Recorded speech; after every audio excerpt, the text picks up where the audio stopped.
Excuse me.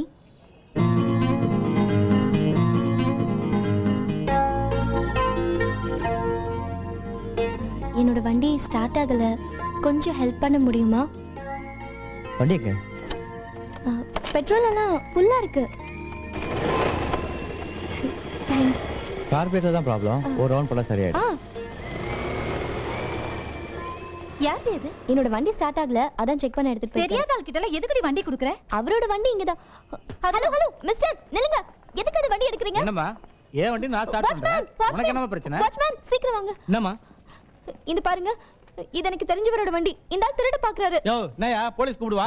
Area, இது ஏன் வண்டி. ஆர்சி புக், இன்சூரன்ஸ்லாம் என் பேர்ல தான் இருக்கு. நல்லா பாரு. ஐயோ, அப்ப ஏன் வண்டி? யோ, குடியா. என்னம்மா உன் பிரச்சனை? ச்சே. நல்ல வேலை என் வண்டி திருட பாத்திருக்கான். மகராசி உன் வண்டியை கொடுத்து காப்பாத்திருக்கேன். நல்லா இருக்கு.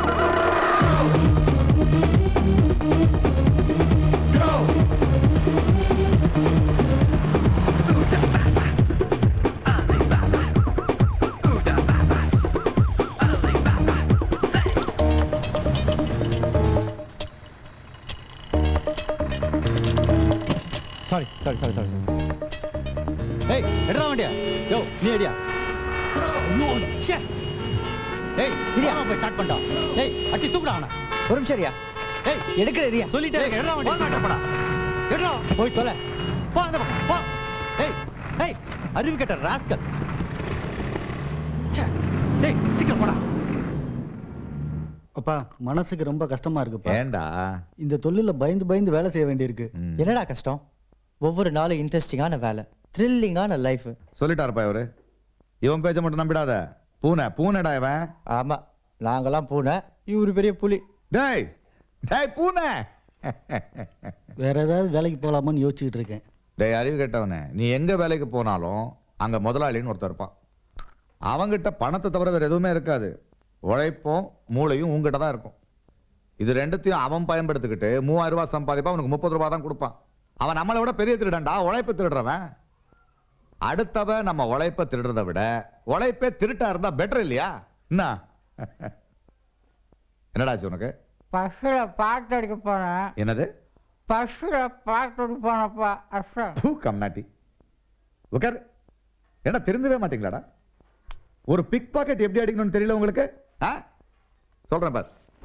என்ன பாக்குற? வா உட்காரு. பிக் பாக்கெட் அடிக்க போகும்போது கூட்டமா இருக்கிற பஸ்ல தான் போகணும். பிக் பாக்கெட் அடிக்க போகும்போது பஸ்ல தனியா போக கூடாது, 3 பேர் போகணும். ஏன்னா கூட்டமா இருக்கிற பஸ்ல ஏறுறதுக்குன்னு இன்னொரு டைப் ஆளும் வரணும். அவன் பொண்ணுங்களை உரசுறதுக்குன்னே வர்றவன். அவனை தான் நீங்க தேர்ட் மேனா செலக்ட் பண்ணணும். தேர்ட் மேன்னா ஏதாவது தப்பு நடந்து போச்சுன்னா பழிய தூக்கி போடுறதுக்கோ மாட்டி விடுறதுக்கோ ஒரு கேன தேவையில்ல. அவன் தான் தேர்ட் மேன். இப்போ இந்த தேர்ட் மேன் ஒருத்தனை செலக்ட் பண்ணிருக்கீங்கல்ல, அவன் இடது பக்கத்துல ஒருத்தன், வலது பக்கத்துல ஒருத்தன், பின்னாடி ஒருத்தன் நிக்கணும். இப்போ அவன் வேலை செய்ய முடியாம நீங்க தடுக்கணும். நாங்க பரிசடிக்க போறோமா இல்ல அவன் பண்றதை தடுக்க போறோமா? முண்டம், நீங்க தடுத்தா அவன் மறுபடியும் பழைய இடத்துக்கே வர்றதுக்கு முண்டி அடிச்சு முயற்சி பண்ணுவான். அப்ப பஸ் மொத்தமா அவனையே சந்தேகமா பார்க்கும். இப்போ அந்த தேர்ட் மேனை நீங்க முன்னாடி விட்டுறணும். இப்போதான் நீங்க உங்க வேலையும் ஆரம்பிக்கணும். அவனை பத்தி கவலைப்படாதீங்க. அவன் பாட்டுக்கு அவன் வேலையை பார்த்துக்கிட்டு இருப்பான், பஸ்ல இருக்கிறவங்களும் அவனையே பார்த்துக்கிட்டு இருப்பாங்க. இப்போ நீங்க மாட்டிக்கலன்னா பிரச்சனையே இல்லை. ஆனா ஒருவேளை மாட்டிக்கிட்டீங்கன்னா அந்த தேர்ட் மேன் மேல விழுற அடி உங்க அடியா இருக்கும்.